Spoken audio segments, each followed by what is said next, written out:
Влиянието на облеклото върху възпитанието. Със скромна премяна, всеславна е царската дъщеря в вътрешността на палата. Съперникът на учителя. Никое възпитание не може да бъде пълноценно, ако не учи на правилни принципи в начина на обличане. Без такова поучение, делото на възпитанието често бива възпрепятствано и изопачавано. Любовта към облеклото и предаността към модата принадлежат към най-опасните съперници и са най-тежките спънки за учителя. Товар в дома. Модата е господарка, която управлява с желязна ръка. В много домове нейните изисквания поглъщат силата, времето и вниманието на родители и деца. Богатите имат амбицията да се надпреварват в съобразяване с постоянно променящата се мода, а пък средната и по-бедната класа се стремят постоянно да се приближават до образеца на по-издигнатите от тях. Там, където средствата или силите са ограничени, а стремежът към елегантност голям, товарът става почти непоносим. За мнозина не е значение колко прилична или красива е една дреха. Ако модата се промени, тя трябва да бъде поправена според нея или, ако това е невъзможно, да бъде захвърлена. Членовете на семейството са осъдени на непрестанен труд. Няма време за възпитаване на децата, за молитва или изучаване на Библията и за подпомагане на малките да опознаят Бога чрез Неговите дела. Няма време, няма и пари за благотворителност, а често се пести дори и от трапезата. Храната е второстепенна и недобре приготвена и нуждите на естеството се задоволяват само отчасти. Резултатът е лоши навици на хранене, които докарват болести или водят към невъздържание. Източник на изкушения. Любовта към показ предизвиква парахосничество и в много млади души убива всеки стремеж към по-благороден живот. Вместо да се стараят да получат образование, младежите още отрано се отдават на някое занятие, за да печелят пари и да могат да задоволяват страстта към облеклото. Чрез тази страст обаче голям брой млади момичета са се провалили. В доста семейства се искат твърде много пари. Бащата, след като не успява да задоволи исканията на майката и на децата, се изкушава да прибегне до нечестност и в последствие пак се стига до позор и падение. Мода и богослужение. Дори и Божия ден и богослужението не са изключени от господството на модата. Те по-скоро дават най-големия случай да се покаже нейната власт. Църквата се превръща в парадно място и вниманието се поглъща повече от модата, отколкото от проповедта. Бедните, не можейки да посрещнат изискванията на обичая, не идват на църква.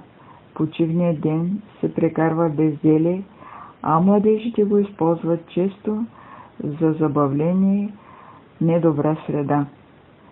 Неподходящото и неудобно облекло често пречи на момичетата в ученето и в развлеченията. Умовете им са премного заети и учителят мъчно може да събуди техния интерес. Противоположно влияние. За да се развали магията на модата, учителят често не може да намери по-сигурно средство от съприкосновението с природата.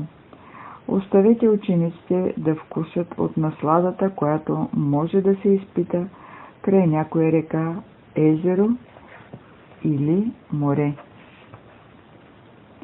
Оставете ги да се катерят по хълмовете, да наблюдават великолепието на залеза, да изследват съкровищата, които се крият в гората и в полето. Оставете ги да изпитат радостта, идваща от отглеждането на растения и цветя. И тогава значението на една допълнителна панделка или на един волан ще пропаднат като маловажни, по-високи цели. Добре е младите да видят, че както в храненето, така и в облеклото простият начин на живот е незаменим за по-възвишения полет на мисълта. Покажете им колко много има за учене и вършене и колко скъпоценни са дадените дни, колко скъпоценни са дните на младостта, в които човек се подготвя за живота.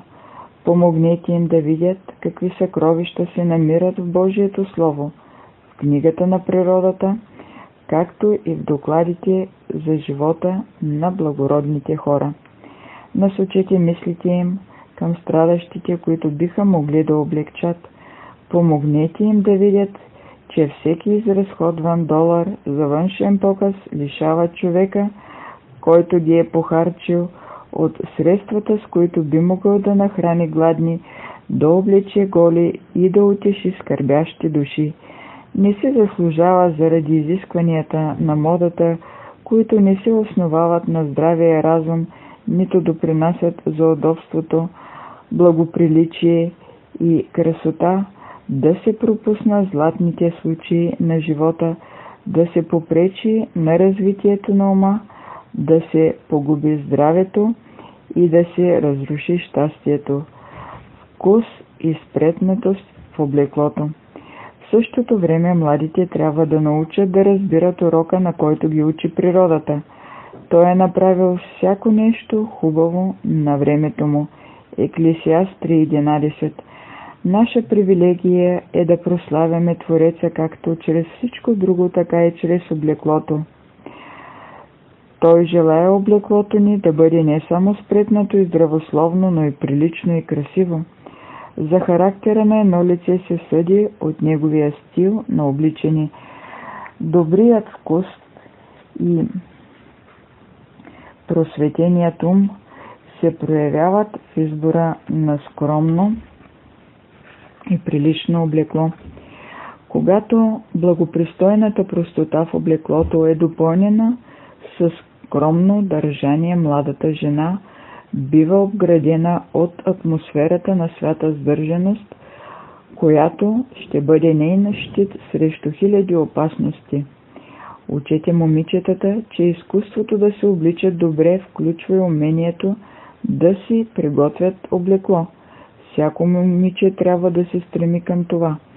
То ще му донесе такава полза и независимост, от които не може да си позволи да се лиши. Най-висшата красота. Право е да се обича и желая красотата, но Бог желая да обичаме и да се стремим първо към най-висшата красота, непреходната. Избраните изобретения на човешкото изкуство не могат да се сравнят по красота с красотата на характера, много ценна в неговите очи. Поощрявайте младежите и малките деца да си избират онова изтъкано в небето царско облекло, светъл и чист висон, Откровение 19.8, което ще носят всички земни светии. Тази дреха, Христовият непорочен характер, се дава безплатно на всяко човешко същество. Но всички, които я спечелят, ще я получат и носят още от тук. Учете децата, че когато умът им се занимава с чисти мисли и вършат добри и полезни дела, те се обличат с красивата дреха на Исусовия характер. Тя ще ги направи красиви, обичани тук на земята, а в бъдеще ще е средството, което ще ги допусне в палата на царя. Неговото обещание гласи: ще ходят с мене в бели дрехи. Откровение 3.4.